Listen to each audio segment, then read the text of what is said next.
네, 여러분 안녕하십니까. 자, 지난 시간에 제가 어떤 것을 얘기했는가 하니, 우리가 이제 남에게 잘할 때도 있고 잘못할 때도 있고, 다른 사람이 나에게 잘할 때도 있고 잘못할 때도 있고, 이런 경우에 어떻게 대처하는 게 좋겠느냐, 이제 까르마 법칙 관점에서 어떻게 대처하는 게 좋겠는가에 대해서 얘기를 했었습니다. 이제 그것과 관련해서 동서양을 막론하고 다 비슷한 얘기를 하는데 뭔가 하니, 남이 나에게 잘못한 것은 바다에 있는 해변에 있는 모래에 써놔라. 그래서 이제 물이 오면 쓸려가게 잊어버리라 그 얘기죠.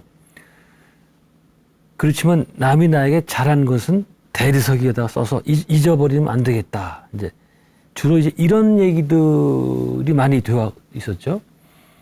근데 최근담에서는 거기서 또 한 걸음 더 나아가서 내가 남에게 좋은 일을 했던 것, 이것도 잊어버리라고 그러는 거예요. 이거는 다른 데서는 잘 발견되지 않는 건데, 최근담에서 제가 지금 아는 한 그렇습니다. 최근담에서 바로 이런 좋은 얘기를 했는데, 이것도 굉장히 의미가 있는 이야기입니다. 그걸 이제 까르마 법칙의 관점에서 한번 설명을 해볼게요. 근데 우리는 남에게 어떤 은혜를 베풀거나 뭘 잘하면은 좀 과시하고 좀 의시되고 싶고 생색을 내고 싶잖아요. 근데 그러지 말고 잊어버려라. 다만 그냥 그때 이제 다른 사람을 돕고서 그럴 때 파생되는 긍정적인 에너지만 느끼고 바로 잊어버리는 게 본인한테 이로울 거다, 이렇게 얘기를 했습니다. 이런 걸 두고 불교나 기독교 같은 세계 종교에서는 거기에 딱 맞는 말이 있죠. 특히 이제 기독교 마태복음 예를 들었었습니다. 6장 3절에 나오는 건데, 오른손이 하는 일을 왼손이 모르게 해라. 그러면 숨은 일도 보시는 내 아버지, 신이죠. 그 신이 갚아주실 것이다. 이런 거. 이거 많이 이제 기독교에서 하는 얘기인데, 우리 또 이런 반문을 할 수가 있겠죠. 오른손이 하는 일을 왼손이 모르게 한다면 그래도 오른손은 아는 거 아니냐. 왼손은 모른다 하더라도. 그래서 한 걸음 더 나가야 된다면 오른손이 하는 일을 오른손도 모르게 해야 되는 게 더 나은 것 아니겠는가, 이런 생각을 해볼 수가 있겠죠. 쉽게 얘기해서 아무도 모르게 해라. 다시 말해서 상대방도 나도 모르게 해라는 것. 이것을 불교에서 어떻게 얘기합니까? 가장 훌륭한 보시, 진정한 보시는 주는 사람도 없고 받는 사람도 없고, 다만 거기는 주는 것, giving만 있는 것이다. 이런 얘기를 하죠. 참 불교가 이런 면에서 굉장히 뛰어난 가르침이에요. 이거 참 더 이상 좋은 말이 없죠. 근데 이게 되겠냐고요, 이게. 우리 같은 일반 중생들이 저런 식으로 할 수 있겠냐고요. 정말 힘든 일이죠. 아무리 저렇게 할 수 있는 사람은 아마 굉장한 영성이 높은 사람이나 가능할 것 같아요. 그래서 이제 전체적으로 보면 까르마 법칙에서 입장에서 보면 어떻든 아무도 모르게 하는 거, 그게 바로 가장 큰 공덕이 쌓인다고 할 수 있을 거다. 이렇게 얘기하겠죠. 지금 그거 생각이 나네요. 신라 시대에 김윤후라는 승려가 있었는데, 고려시대. 이때 이제 몽골군이 2차 침입, 3차 침입 때 몽골군의 적장, 살레탑이라고 그러죠. 그를 화살을 쏴서 죽여버렸거든요. 그래서 이제 몽골군을 퇴치하는데 큰 공로를 세웠는데, 이제 그한테 이제 왕이 치사를 하려고 그러니까 이 김윤후 이분이 자기는 화살 쏜 적도 없고 자기는 좋은 일을 한 적이 없다. 그래서 받을 수가 없다. 이런 얘기를 했는데, 그런 분이나 이렇게 자기가 한 일에 대해서 잊어버리지, 보통 사람들은 어렵지 않을까. 그래서 우리 같은 보통 사람들은 가능한 한 자만심이 올라오는 것을 막아야 되겠다. 왜?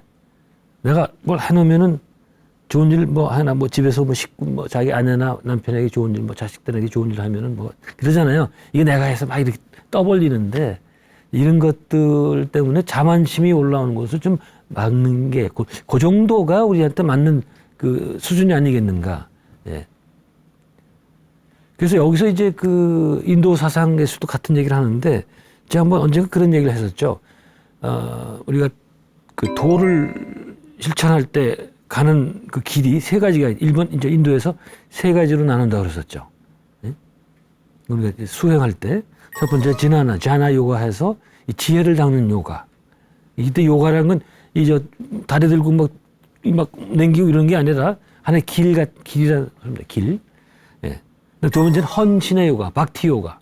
자기 자신을 완전히 바쳐서 자기 자신을 극복하는 자아 중심적인 사고를 극복하는 이런 초월하는 그런 마지막이 까르마 요가라고 그랬습니다. 그때 까르마 요가는 그 지혜나 헌신보다는 그 사회적인 봉사 어떤 일을 통해서 자기 자신 그 도를 닦아 나가는 거. 예. 많은 이제 그 굳이 예를 든다면 뭐 사회 사업가 이런 거. 예. 무슨 뭐 나라의 독립을 위해서 그 힘쓴 사람 이런 사람들이 이 사람들은 몸으로 그 이 도를 닦는 거예요. 근데 이때 가장 중요한 거는 그 사심을 버려야 된다. 요가의 목적은 자기를 초월하는 거라고 그랬었죠. 예. 가장 큰 것은 내가 이런 그 사회에 대해서 봉사를 해서 공덕을 쌓고 앞으로 좀 더 좋아져야 되겠다. 이런 게 있으면 안 되겠다. 그런 자만심을 누르고, 예. 절대로, 그러니까 내가 어떤 일을 할 때 이기적인 마음이 거기 개입되면 그거는 꽝이에요, 꽝. 그거는 아무리 사회봉사를 많이 했다고 그래도 좋은 결과를 가져왔다 그래도 별로 그렇게 자기 자신한테 도움이 되질 않습니다. 예. 제가 맨날 얘기지만 그 시민운동 할 때 어떤 이기적인 동기가 없어야 되겠다. 그래야 진정한 진정한 까르마 요가가 되고 자신도 선업을 쌓게 될 것이다. 예. 참 여기서 이제 생각나는 게 뭔가 아니 한국서 보면은 많은 시민운동가가 있잖아요. 첫 번째 시작은 좋은데 이게 결국에 마지막에 정치계로 나가게 된다. 이러면 어떻게 된다? 까르마 업체에서 입장에서 보면 이전에 시민운동을 하면서 쌓았던 좋은 선업은 다 없어진다. 왜? 이 정치계로 나가는데 그 수단으로 쓰였잖아요. 이 사심이 낀 거예요. 예. 이제 이래서는 안 되겠다. 예. 참, 훌륭한 분들은 그렇게 안 하고 항상 숨어서 이렇게 일을 많이 하죠. 자, 어떻든. 자, 우리가 진짜 마지막인데 요번 그 섹션에서 다 잊어도 결코 잊어서는 안 되는 거. 이게 바로 남에 의해서 받은 은혜. 이걸 대리석에다 새겨 놓으라고 했으니까, 예? 자, 바위라는 거죠. 뭐, 사실 대리석보다는 화강암이 더 센 건데, 대리석은 잘 보이잖아요. 화강암은 잘 안 보이고, 이제 새겨봐야. 근데 이렇게 잠깐 돌에다가 새겨 넣는다면 잊힐 일이 없겠죠. 예. 근데, 그럼 왜 이 현자들은 우리에게 이런 식으로 살아야 한다고 요구를 할까요? 거꾸로 생각하면 금방 알 수 있어요. 왜? 사람들이 자신들이 받은 은혜는 하도 잘 잊어버리니까 대리석에다 쏘놔라 이거예요. 그래서 아주 이렇게 높은 강수를 제한한 것 아닐까. 우리는 어떻습니까? 보통 타인이 나에게 선행을 행하면 그것을 다 잊을 뿐만 아니라 잊어버렸다는 사실도 기억하지 못하죠. 네. 왜? 받은 것은 당연하다고 생각하니까 잘 잊어버리기 때문에 그래요. 특히 부모에게서 받은 것은 당연하다고 생각하니까 그런 자식들이 많죠. 이제 많이 커가지고 부모들하고 이제 다툼이 생길 때 자식들이 하는 말 중에 엄마가 나한테 해준 게 뭐 있어? 이런 말을 하거든요. 그럼 엄마 입장에서는 아니 저를 여기까지 키워준 게 어딘데 키워주고 다 뭐 해달라는 거 사주고 말이죠. 좋은 옷도 사주고 뭐 다 해줬는데 해준 게 뭐 있냐 이러면 참 어이가 없죠. 근데 그건 이제 그 자식의 입장에서 보면 또 이런 거 있을 수도 있어요. 내가 원하는 건 안 해주지 않았느냐. 예. 부모 당신이 원하는 것만 해줬지, 예? 내가 원하는 건 안 해줬기 때문에 받은 게 없다. 이런 입장을 표명할 수도 있는데, 그래도 어떻든 간에, 그래서는 안 되죠. 예. 부모에서 받은 게 지금까지 어렸을 때 똥기저귀 간 것만 해도 수백 번 아니에요. 수천 번 될까요? 뭐 그런 것부터 해가지고 받은 게 엄청나죠. 근데 우리는 자관 그렇게 받은 거를 그냥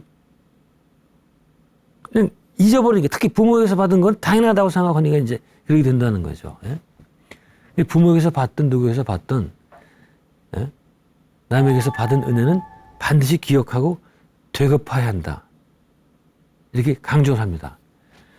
참 지금까지 이제 여러 가지 이 경우를 봤지만 참 제대로 살기가 힘들어요. 뭐는 꼭 기억해야 되고, 뭐는 또 잊어버려야 되고.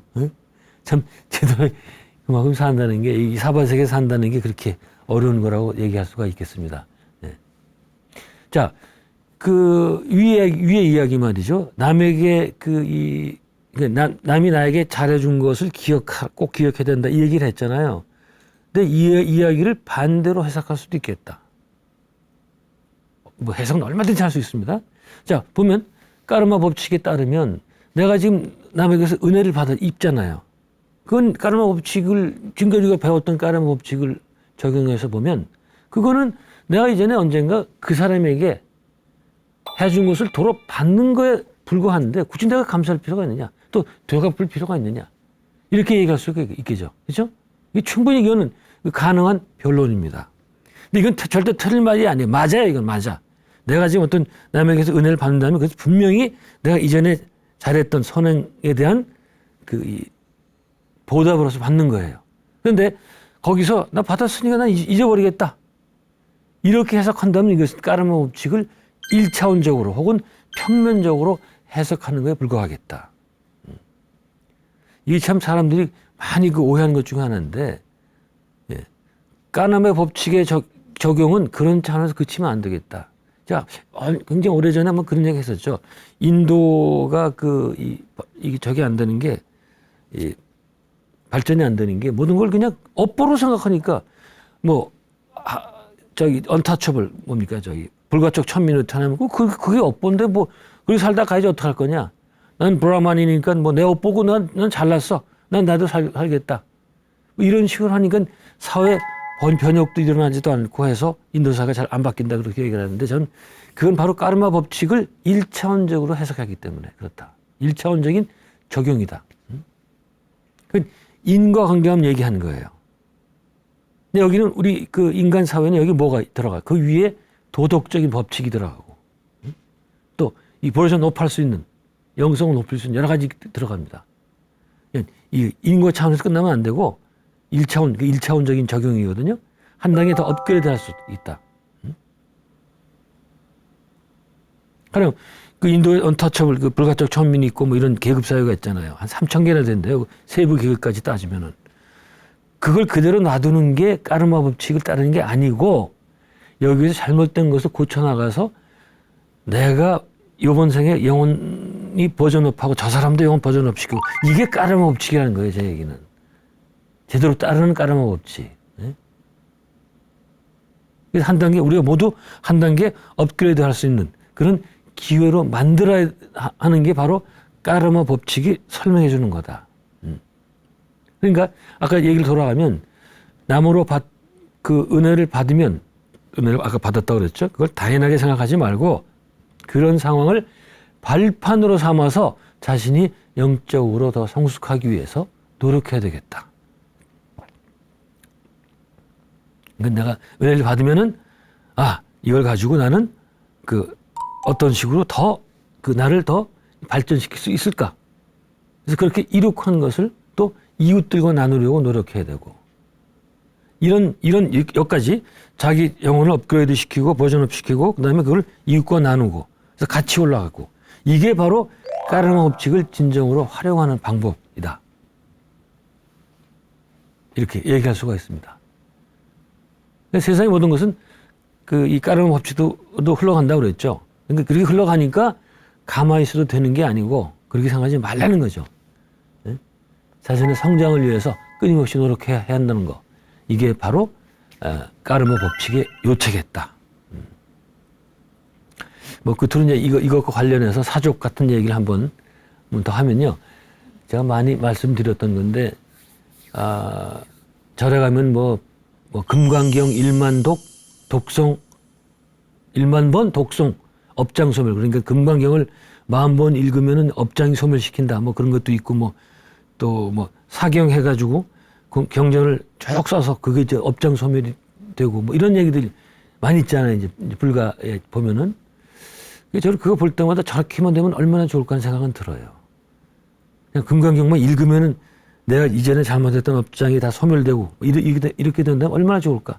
또 불경 묘법 대방광 광보 화엄경을 처음부터 끝까지 그 많은 경전을 한번 쫙 쓰면은 내가 업장이 다 소멸되고 이랬으면 소멸된다면 얼마나 좋을까. 근데 아무리 생각해봐도 경전을 아무리 열심히 읽어본들 까르마가 소멸되는 데는 효용이 없는 것은 아니겠죠. 왜 그런가니 그걸 쓰면서 정신 집중을 하고 그러면서 자신을 반성하고 또 좋은 일을 생각하고 뭐 이런 면에서 효험이 있기는 있을 겁니다. 예. 그러나 그다지 큰 효용은 없지 않겠느냐는 게 제 개인적인 견해예요. 이건 이제 기존의 그 승가 입장하고 다를 수 있습니다. 예. 저는 그럼 왜 효험이 많지 않겠느냐라고 생각하는가 하니 제 대답은 몸을 움직이지 않았기 때문이다. 그래서 이게 뭔가 하니 우리는 까르마를 소멸하기 위해서 땀을 흘리면서 몸으로 직접 뛰어야지. 예. 그래야 진짜 까르마가 소멸되지 가만히 있으면서 책이나 읽고 뭐 글이나 쓰고 이래서는 그게 안 된단 말이죠. 따라서 남에게 은혜를 입었다면은 그 은혜를 갚기 위해서 몸으로 직접 행동을 해야 되겠다.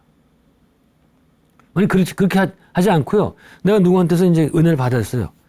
그럼 이제 그 은혜를 그 사람에게나 혹은 다른 이웃에게 베푸는 게 아니고 그냥 방 안에 틀에 박혀가지고 저 사람 잘 되게 해주세요. 저 사람 잘 되게 해주세요. 이런 식으로 기도하면서 경전만 읽는다면 무슨 효과가 있겠냐 이거예요.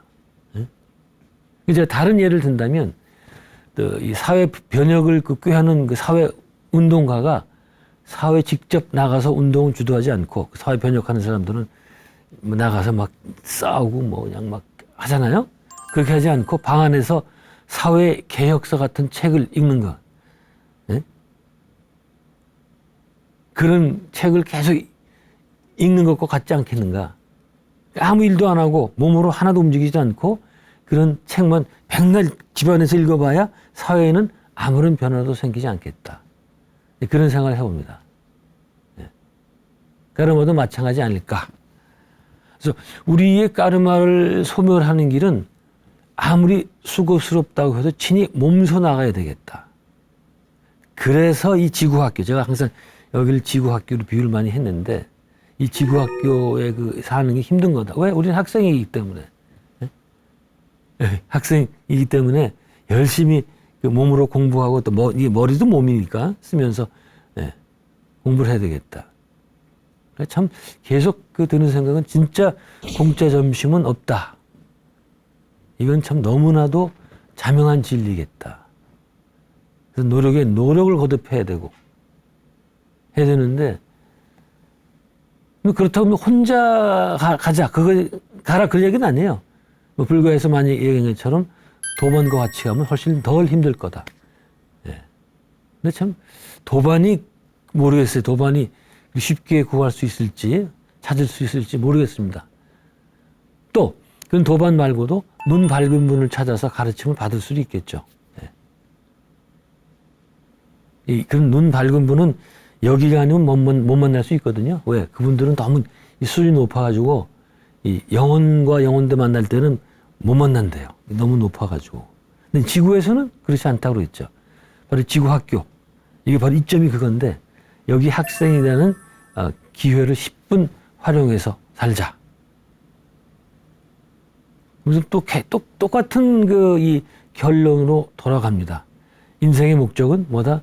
유대교에서 많이 얘기하는 건데 유대교에서 그렇게 얘기를 한다고 해요. 제가 직접 문헌을 못 봤습니다만 우리가 죽어서 가져가는 것 딱 두 가지, 배움과 사랑. 불교용어로 뭐예요? 지혜와 자비예요. 네? 참 모든 종교가 다 이래서 비슷한 겁니다. 이래서.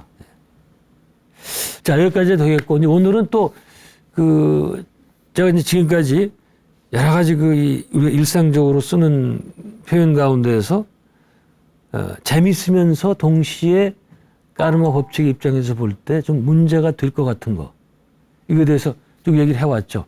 아마 이게 이번 게 마지막이 될 것 같은데요. 이런 얘기입니다. 인용입니다. 어떤 놈은 부모 잘 만나서 벤츠 타고 다니고 나는 부모 잘못 만나서 뚜벅이다. 이런 얘기 많이 들어보셨죠?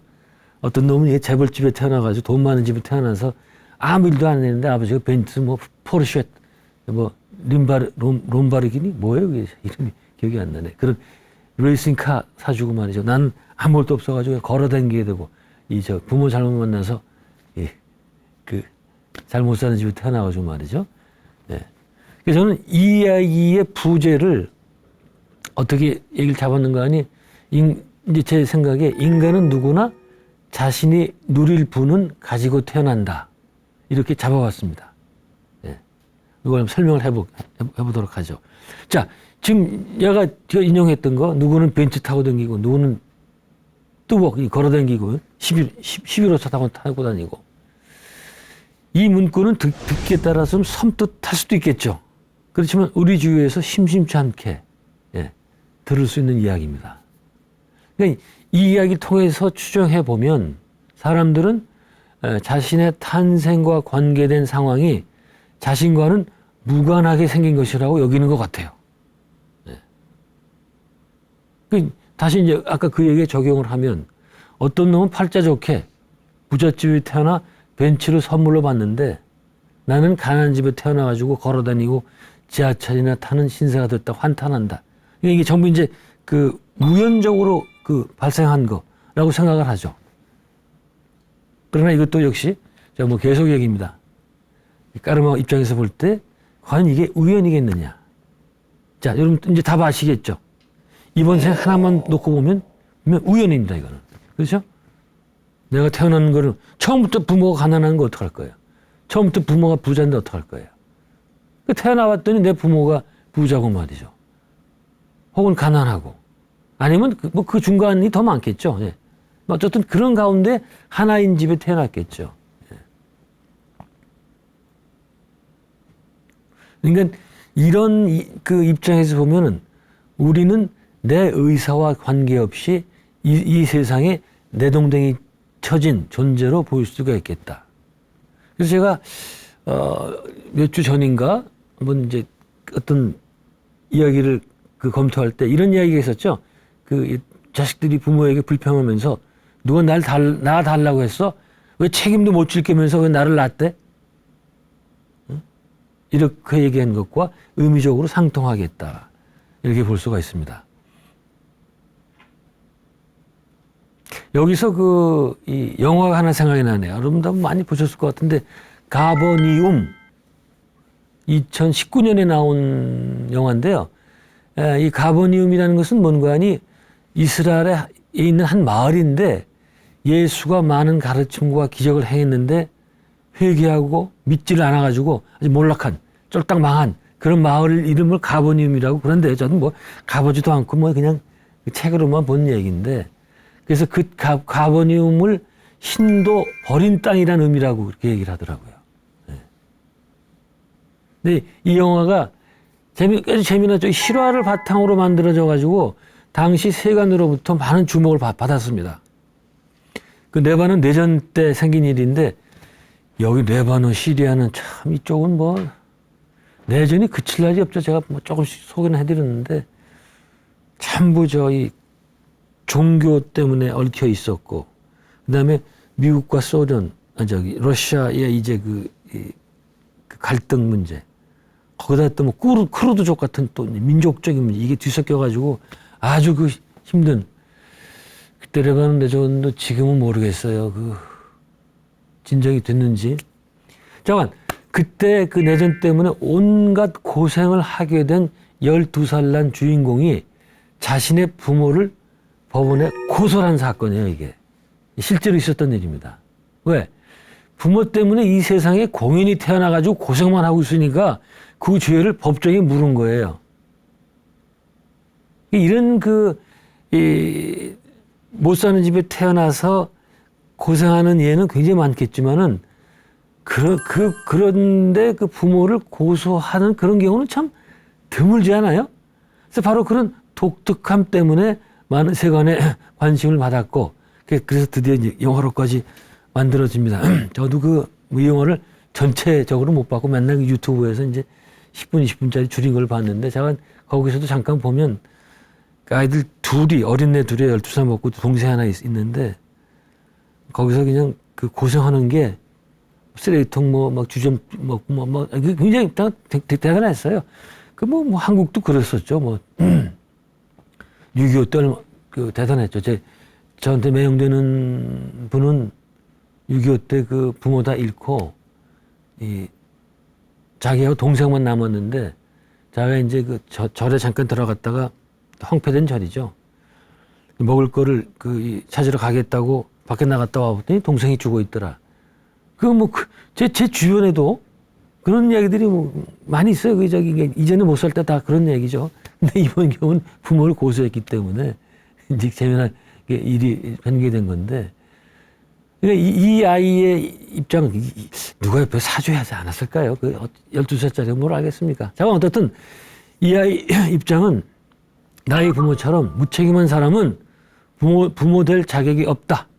그래서 이 부모들은 더 이상 아이를 낳지 말게 해달라고 재판장에서 막 절규를 하더라고요. 그 모습이 제가 아주 굉장히 인상적이었었습니다. 그래서 그거 보면서 그 아이가 힘들어하는 것은 10분 동의를 하고, 제가 또 까르마 입장에서 안 볼 수가 없잖아요. 이런 어린이들은 그 카르마가 과연 어떤지, 이 아이가 가난하게 태어난 데는 분명히 까르마적인 원인이 있겠죠. 네. 근데 이제 잘못 섣불리 판단하면 이제 이전에 네가 잘못했으니까 이번엔 이런 나쁜 환경이 태어났다. 이렇게 보면 안 되는 거고, 좀 더 우리는 긍정적으로 해석을 해서 그 아이가 거기 태어나게 된 것은 그런 경험을 통해 그 아이가 무엇을 배워야 하는지 알아내야 되는데, 이걸 쉽게 추단할 수가 없습니다, 우리는. 왜? 각 개마다 사례, 경우의 수가 다르기 때문에. 그러나 중요한 건, 그런 환경에 태어난, 나쁘든 좋든 환경에 태어난 것은 거기서 분명히, 환경을 통해서 배울 수 있기 때문에 태어났다. 그거를 이제 알아내야 된다. 그거 되는데, 참, 어려워요. 저도 솔직히 말씀드려서, 지금이 아니라 제가 성이 최 씨 아닙니까, 최가. 이 최 씨 패밀리에서 그 집안에서 왜 태어났는지 아직도 모르겠어요. 제가 사실 굉장히 궁금한 것 중에 하나가 그겁니다. 왜 그런가 하니, 이 대화가 되는 사람들이 거의 없었거든요. 제가 좀 이상해서 그럴 것 같긴 한데, 맨날 이런 질문을 하고 당기니까 누가 좋아합니까? 이런 질문하고 관심 있는 사람들이 사회에 많은 것은 아니잖아요. 그래서 제가 갖고 있는 이런 생각, 이런 종교적인 데 대한 관심, 이걸 같이 나눌 수 있는 사람이 한 명도 없었거든요. 수많은 가족뿐만 아니라 친척들 다 해가지고. 그렇다면 왜 태어났을까, 거길? 응? 모르겠어요, 아직 여러분, 이거 언제 알게 되는지 아세요? 네? 혹시 한번 답 아시는 분? 제가 강의를 쭉 들었다면은 아실 수 있습니다. 언제 안다? 우리가 죽어서 영혼 상태가 됐을 때, 그때는 다 알 수 있다. 왜 제가 자신있게 얘기하느냐? 이 근사 체험자들이 하는 얘기가 바로 그거였습니다. 다시 기억나세요? 근사 체험자들이 영혼 상태가 돼서, 그다음에 자기 그때까지 살아왔던 이 삶이 영상 혹은 뭐 스틸컷으로 사진으로 쫙 펼쳐지는데 중요한 사건들만. 근데 그제서야 저 사건들이 뭐 내가 어려서 아버지가 돌아가셨든지 뭐 왜 저런 남편 결혼해서 고생을 했는지 이런 것들이 다 원인이 있었다는 걸 당연히 그렇게 되는 게 맞다는 것을 알게 된다는 거예요. 그때 보면 안다는 거죠. 그래서 저도 그때나 돼봐야 알겠는데 사실 근데 이제 좀 더 좋은 거는요. 지금 여기서 아직 이제 육신의 상태에서 그런 것을 알고 여기서 그걸 해결하고 가는 게 훨씬 좋습니다. 바로 그걸 해결하기 위해서 이 육신을 갖고 이번 생에 여기 사는 거거든요. 근데 그게 이제 다시 해결 안 하고 가서 영혼 상태에서 알아도 그때는 해결할 수가 없어요. 지금 그러니까 이 사바 세계 이 지상에서 생긴 일은 지상에서 해결해야 되기 때문에 그때하고 별 관계가 없는 것 같아요. 이게 제가 추정입니다. 따라서 공부를 해가지고 공부를 해서 제가 지혜 얘기했잖아요. 지혜. 그래서 내가 왜 지금 이런 상태 이렇게 되어 있는가를 엄밀하게 생각을 해가지고 여기서 이제 벗어날 수 있는 방법을 생각해 보자. 그런 얘기입니다. 자, 다시 주제로 돌아가 볼까요? 그러니까 사람들은 내가 이 세상에 여기에 이렇게 있게 된 경위에 대해서 대체로 이렇게 생각하는 것 같아요. 나는 원래 세상에 없었다. 없었죠? 그런데 부모가 성관계를 해서 내가 생겨났다. 근데 부모와 성관계하기 전에 나는 없었다. 이렇게 저를 생각하는 것 같죠? 뭐 저도 이전에 그랬고 여러분도 뭐 그럴 수 있겠죠? 근데 이런 생각이 얼마나 비합리적이고 또 비논리적인가에 대해서는 제가 여러 차례 계속 언급을 했습니다.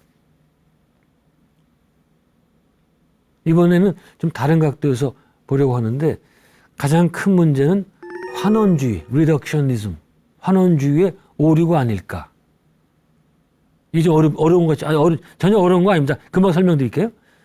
자, 우리 어떤 현상을 설명할 때, 지금 내가 이때 현상이란 내가 이 생에 이런 몸과 이런 성격과 이런 이 성향을 갖고 특질을 갖고 이제 있는 현상, 이런 현상을 설명하려고 할 때 같은 차원에서 하지 않고 차원을 끌어내려서 하는 경우 또 어려운 거야. 자, 다시 말씀드릴게요. 자, 내가 우리 인간의 생명이라는 혹은 의식, 마음 이런 건 굉장히 고차원적인 거거든요. 가장 높은 거죠. 이런 고차원적인 문제를 설명할 때 이것을 같은 차원에서 설명하지 않고 그걸 차원을 낮춰 설명하면 안 되겠다. 다시 말해서 뭔가니 우리 인간의 의식, 생명 혹은 인간의 의식, 마음이 물질적인 차원, 그러니까 정제와 난제의 결합에서 비롯됐을 것이다. 이렇게 얘기하는 것은 차원을 다르게 봤다는 얘기예요. 그러니까 의식적인 차원을 물질적인 차원으로 환원시켰다. 내려 보냈다 이거예요. 같은 차원에서 이 비교가 아니기 때문에 이것은 잘못된 생각이다. 어려웠나요? 네? 뭐 여러분 아마 아실 거예요. 그래서 우리 인간의 의식 혹은 정신은 다시 이제 반복합니다만은 물질보다 훨씬 고차원적이기 때문에 이거보다 의식보다 한참 밑에 차원에 속하는 물질로 점유하는 것은 잘못된다는 거다. 예? 정자 난자가 아무리 모여봐야 거기서는 인간의 생명도 나올 수가 없고 인간의 의식은 나올 수가 없겠다. 사실 거꾸로 얘기하면 무슨 말씀인지 아세요? 인간의 생명과 특히 마음, 의식은 원래부터 있었다 이렇게 봐야 되는 거예요. 그런데 우리가 그 의식과 혹은 우리 마음이 이 지상에서 이 활동을 하려면 몸이 필요하죠. 그런 몸을 만드는 게 시작이 전자난자의 정자난자 결합이었고 거기서 이제 세포 분열이 돼서 이 몸이 생겨난 거다. 네. 이 몸은 처음부터 몸이 끝까지 몸이에요. 네. 물질은 아무리 많아도 끝까지 물질로 남지 그게 정신적으로 바뀔 확률은 제로다. 따라서 정신이나 의식의 문제는 제가 말씀드린 것처럼 그 해당 차원에서 설명해야 되겠다. 정신과 의식은 그 차원에서 설명을 해야 돼요. 예? 자꾸 이제 벌써 서양서는 이제 제가 계속 많이 말씀드렸지만은 우리의 그 의식이라는 거, 마음이라는 거는 우리의 뇌에 리미티드, 한정되어 있는 게 아니다. 그걸 이제 non-local이라고 하는 non-locality, 비국지성. 이건 좀 어렵죠. 그러니까 이 뇌에 국한되어 있는 게 아니다. 네. 그러니까 이 이제 물질주의자들은 우리의 정신이나 의식이 뇌에서 일어나는 화학적인 반응에 의해서 만들어졌다, 생겨났다 이 얘기를 하잖아요. 그것은 환원주의적인 문제이기 때문에 잘못된 것이다. 거꾸로 우리 의식은 뇌에 한정되는 것이 아니라 원래부터 존재하고 그걸 벌써 ever present, 항상 영원히 존재하는 거였고, 그게 이 물질계에 올 때는 뇌라는 매개체를 사용을 해서 여기서 활동을 하게 된다. 그런 얘기입니다. 우리가 인간이 이 지구라는 물리적 환경에서 살기 위해서 말씀드린 거죠. 물질, 그래서 이 몸을 만들어낸 거다. 제가 많이 말씀드린 거예요. 그래서 까르마 법칙 이렇게 볼 때 까르마 법칙의 가장 중요한 원리 계속 이게 반복되는 거겠습니다만 모든 것은 원인이 있다. 그러니까 우연이라는 것은 없다. 그래서 어떤 일에는 분명 원인이 있는 것인데 그 원인이 무엇인지 찾아내야 지혜로운 삶을 살 수가 있겠다. 근데 관심 없이 난 그냥 살겠다 그런 거 상관없습니다. 그건. 괜찮아요. 그건. 왜? 다 때가 돼야 이런 데 관심이 생기는 거예요. 근데 이런 데에 관심 있게 되고 좀 더 이 삶의 의미라든가 이런 데 좀 관심 많이 갖게 되면 시행착오를 줄일 수 있겠다. 시행착오를 줄일 수 있다는 것은 좀 덜 고통받고 여기서 벗어날 수 있겠다. 그런 얘기예요. 그래서 좀 지혜를 추구하는 게 우리들에게 훨씬 더 이로운 일이 아닌가 그런 생각을 해봅니다. 자, 다시 이제 원래의 주제로 돌아가면 어떤 놈은 부모 덕에 벤츠를 타고 다니고 나는 지하철 인생이니 너무 불평등하고 억울하다. 이렇게 이제 불평을 한다면 이것은 슬기로운 삶의 태도가 아니겠다. 그래서 그렇게 이제 불평하는 것은 자신의 발전에 하등에 도움이 되지 않는다. 그렇게 하지 말고 왜 지금 나는 이런 상황에 있게 됐는가를 한번 따져보자. 면밀하게. 그리고 이럴 때는 난 어떻게 처신해야 나를 발전시킬 수 있을지를 공부해야 되겠다. 누구는 이 부잣집에 태어나고 누구는 왜 가난한 집에 태어나고 말이죠. 이거를 일률적으로 설명해 주는 그런 이론은 없습니다. 왜? 사람마다 까르마가 다르기 때문에. 이 주제에 관련해서 제가 말하고 싶은 것은 이제 처음 했던 얘기로 돌아가는 건데 우리들이 소유하는 부에 관한 겁니다. 그러니까 누구는 왜 저렇게 돈이 많고 누구는 왜 돈이 없냐. 특히 나는 왜 이게 돈이 없냐 말이죠. 사실 돈은 인간의 궁극적 관심 같은 거예요. 왜? 우리는 돈 그러면 좀 천시하는 그런 경향이 좀 있죠. 그러니까 우리 돈을 건넬 때도 봉투 안에 집어넣어서 주고 이러잖아요. 그렇지만은 제가 보기에는 우리 대부분의 인간들에게 돈은 궁극적 관심, 최고의 가치다. 보면 우리 주위 보세요. 우리가 돈 하면서 불을 켜고 돈을 밝히는 게 인간의 모습 아니에요. 자기 돈 1,000원이 뭐야, 한 500원이라도 손해보면 갑자기 서슬이 펄해져가지고 화를 내고 말이죠. 사실 큰 돈이 아닌데 제가 미국서 있을 때는 80년대 버스를 타잖아요. 그 앞에 어떤 흑인 아줌마인데 많이 봤어요. Anybody who has a dime, 뭐 10전짜리 그 동전 있는 사람 있냐고. 자기 돈이 부족하다고. 그럼 여기 있다고 here it is. 그럼 줘요. 그냥 모르는 사람들에게 주고 그렇게 해요. 아, 그런 돈을 그렇게 하고 사는 게 좋잖아요. 근데 우리는 그게 못하죠. 내 돈, 이게 돈 하니까. 네. 어쨌든 우리는 누구든지 그냥 돈을 많이 벌기 위해서 그냥 가진 힘을 다 쓰고 살잖아요. 네? 이건 돈 많은 사람이나 적은 사람이나 똑같죠. 네? 그런데 돈 많은 사람들, 뭐 재벌도 있고 준재벌도 있고 뭐 굉장히 많잖아요. 그런 사람들 보면 우리가 그런 사람들 볼 때, 야, 저 정도 돈이 있으면은 돈을 그만 찾아도 될 것 같은데, 저 친구들은 그걸 아랑곳하지 않고 계속 더 벌려고 안간힘을 힘을 써요. 그런 일은 굉장히 많죠. 계속 투자해서 또 더 벌고. 이건 뭐 그 이유는 간단해요. 인간의 욕심은 끝이 없기 때문에. 그러니까 이렇게 보면은 인간은 잘 살기 위해서 돈을 버는 게 아니라 돈을 벌기 위해서 돈을 버는 것 아닌가. 네? 하나의 게임처럼 그냥 게임에 이기는 자체가 재밌으니까 계속 해나가는 거. 그런 거 아닌가. 그래서 돈이 아무리 많아도 돈 버는 것을 멈추는 것.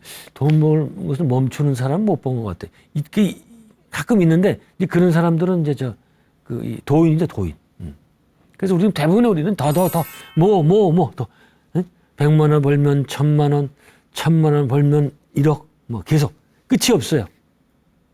그래서 뭐 많이 알려진 얘기입니다만 불경에서 아마 초기 불경이라고 생각이 되는데 온 우주가 보석으로 되어 있고 그게 내 것이라고 해도 우리는 더 가지려고 한다. 아니 생각이 말이 됩니까? 온 우주면 전체인데 그게 보석이야. 그게 다 내 거야. 근데 더 달라고 말이죠. 응? 목이 마를 때 저 민물을 안 먹고 바닷물을 들이키면 어때요? 그때만 시원하지만 계속 물이 더 막히는 그런 식. 예. 근데 이렇게 뭐 돈을 추구하는 것 자체 뭐 이제 문제가 될 건 없겠어요. 그러니까 인간은 우리는 이 자아의식, 그러니까 우리는 마음이 있기 때문에 자기의식, 내가 존재한다는 것을 아는 우리 어쩔 수 없이 이기적인 존재가 됩니다. 그래서 우리는 돈 앞에서 너무나 이기적이 되고 그 조금 더 나가는데 돈에 미치는 거. 네. 이제 그런 게 문제가 되겠다. 뭐 예를 들어서 뭐 많은 예가 있겠지만 부모의 그 유산을 놓고 어릴 때 사이좋게 지냈던 형제 자매가 원수가 되고 결혼할 때 그렇게 서로 좋아하던 부부가 이혼할 때는 뭐 한 푼이라도 덜 주고 더 받으려고 악의가 돼서 싸고 말이죠. 또 다정했던 마을 사람들이 정부 보조금 때문에 아랫말 윗말, 아랫말은 받겠다 윗말은 못 받겠다 해서 원수가 되는 등 이렇게 되는 거예요. 돈 앞엔 장사가 없겠다. 네. 돈에 초연한 사람은 참 보기가 힘들다. 근데 이렇더라도 돈에서 다소 자유롭게 될 수 있는 방법이 있겠다. 뭐요? 그거 솔깃하세요? 별건 아닙니다. 자신의 분수를 하는 거. 어떻게 한다고요? 제가 지금까지 보니까 한 사람이 그 생애에서 지니게 되는 분은 대체로 결정된 것 같아요. 다시 말해서 이 자신의 부를 담을 그릇을 만들어진 상태로 온다. 큰 돈 버는 사람은 큰 그릇을 갖고 오고 작은 돈은 작은 그릇을 갖고 오고. 그래서 만일에 자신의 그릇에 담을 수 없는 큰 돈이 들어오면 자연스럽게 돈이 새 나가고 또 큰 그릇을 가져온 사람은 처음엔 돈이 안 차도 결국은 어떤 계획에 따라서 돈이 모이고 그릇을 채우게 된다. 그래서 만약 이런 생각에 동의한다면 내 그릇이 얼마나 큰지를 아는 게 중요하겠다. 쓸데없는 욕심을 안 부리는 거. 이게 가능하겠죠. 자기 그릇의 크기를 망각하고 돈을 벌려고 하면 힘이 들고 또 자신의 목 외에는 다 새 나갑니다. 뭐 이런 데가 많이 있는데 여러분 뭐 이 정도 말씀드렸으면은 충분히 알아들으셨을 것을 믿습니다. 자, 돈이라는 거는 어차피 들어올 돈은 들어오고 안 들어올 것은 안 들어옵니다. 따라서 욕심을 가질 필요 없겠다. 그래서 그게 막 여러분에게 어떤 울림이 있었는지 모르겠거든요. 네, 오늘 여기까지입니다. 여러분 고맙습니다.